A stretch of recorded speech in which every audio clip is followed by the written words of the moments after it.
Something extraordinary has just happened, and the vast majority of people don't yet understand how dramatically the world has shifted. For the first time in years, President Trump didn't hint, suggest, or tease an upcoming move. He didn't float an idea through advisors. He didn't send out a cryptic late-night message. Instead, he issued a direct, unmistakable order with immediate operational weight. The airspace surrounding Venezuela, he declared, is now closed, fully, immediately, and without exception. And when a sitting U.S. president uses that kind of language, we're no longer in the realm of symbolism. We're in the realm of action. Orders of that nature signal that assets are already deployed, missions are already aligning, and decisions have already been made at the highest levels. For many Americans, the natural question becomes, why Venezuela? Why now? And why in such a dramatic, high-stakes manner? After all, presidents have rattled sabers before. They've made threats, issued statements, and released strong rhetoric. But closing the airspace of an entire nation? That's not rhetoric. That's a strategic shift. This action forces us to examine what's really happening behind the scenes, what it means not only for Venezuela or Latin America, but for American families, U.S. security, global geopolitics, and the future shape of power in the Western Hemisphere. Let's start with the announcement itself.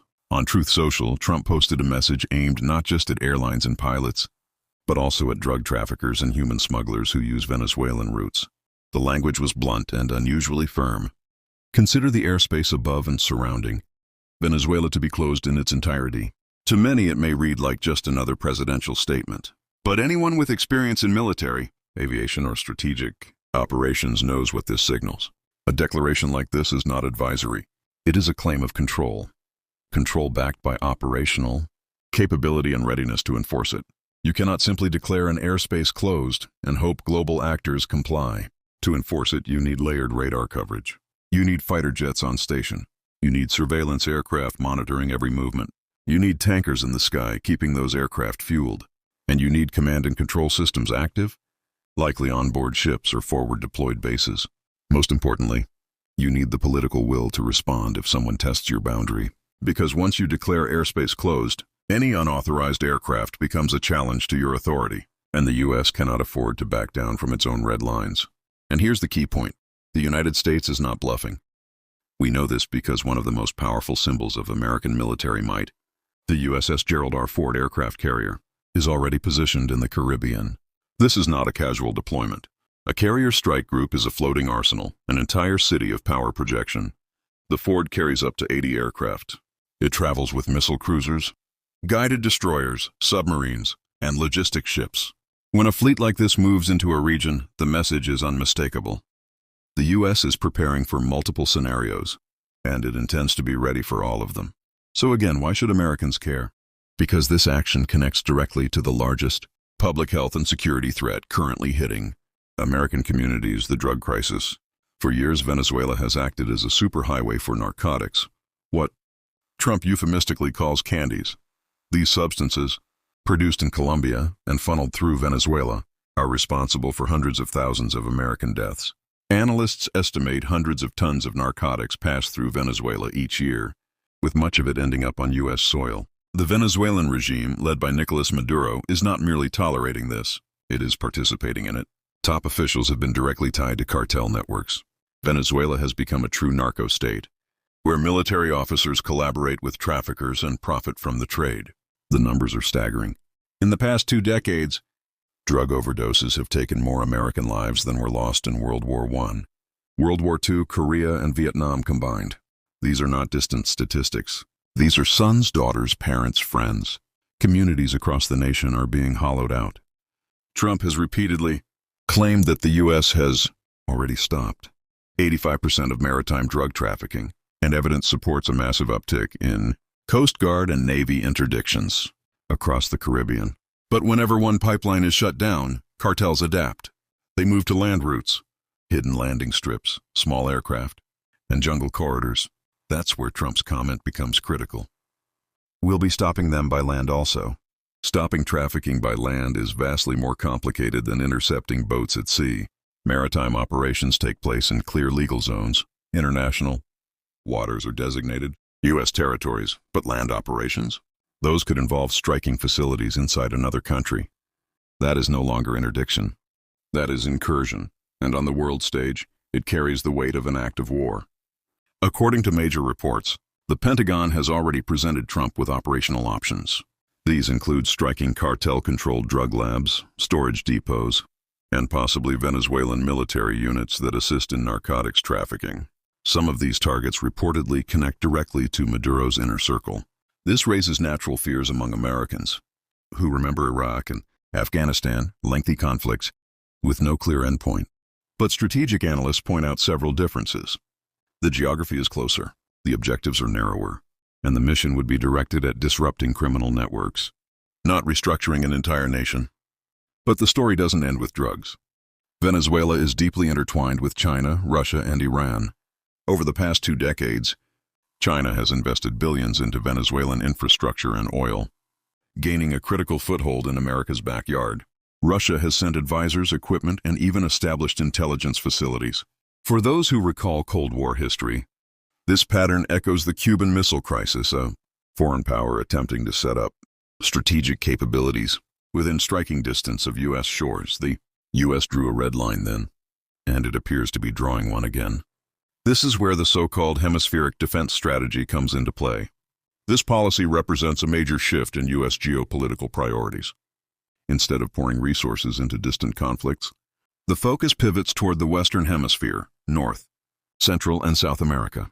The idea is simple: secure our neighborhood, strengthen regional partners, crack down on cross-border smuggling, push hostile foreign powers out of the hemisphere, and ensure America's security begins close to home, rather than halfway across the world. In recent years, countries like Venezuela, Nicaragua, Cuba, and parts of Central America have become fragile, corrupt, and susceptible to foreign influence. While the U.S. was distracted by wars in the Middle East, competitors quietly stepped in. The hemispheric strategy aims to reverse that trend. And by closing Venezuelan airspace, Trump signals the beginning of a new doctrine, one that asserts American control, denies adversaries strategic space, and directly targets criminal networks that threaten U.S. citizens. Whether this leads to limited airstrikes, expanded interdiction operations, or broader regional realignment remains to be seen. But one thing is certain: America has entered a new phase of geopolitical posture, and the stakes are enormous. The strain on communities is real, and it's becoming harder for everyday Americans to ignore. Local systems that were already stretched thin are now pushed to their limits. Schools, hospitals, and social programs are absorbing pressures they were never designed for, forcing towns and cities to confront challenges they can barely manage. But while the pressure is undeniable, there's another risk that shadows every decision: the danger of overreach. When emotions rise and problems escalate, governments sometimes react too forcefully. That kind of reaction can sweep up innocent people alongside the guilty, creating new victims while trying to confront the problem. And beyond the legal consequences lies something even weightier: the moral responsibility. Turning away people who are in genuine need, or punishing those who have done nothing wrong, is a decision that carries long-term consequences for any nation that claims to value fairness and justice. This is where history becomes an important teacher. Because as intense as today's challenges feel, America has been here before. The early 20th century saw waves of immigration met with suspicion and panic. The mid-century brought fears of espionage and internal threats. Each moment followed a familiar pattern of fear, reaction, and hindsight. In those historical moments, the nation struggled to balance compassion with security, a tension that continues today. Laws were passed, communities were reshaped, and debates raged about who belonged, who didn't, and who got to decide. Now, another chapter is being written. Federal investigators are raising alarms that suggest something bigger is forming. Beneath the surface, something more organized, more coordinated, and far more troubling than many had expected. This warning didn't come out of nowhere. It emerged from a sprawling investigation in Minnesota that exposed a level of fraud few imagined possible. What began as a local issue has grown into a national concern, shaking public trust in a system meant to help vulnerable people. Investigators now believe that Minnesota may just be the beginning. They see signs, patterns, financial trails, familiar tactics that point to similar fraud rings operating quietly in other states. These networks, according to federal agents, share more than ideology or origin.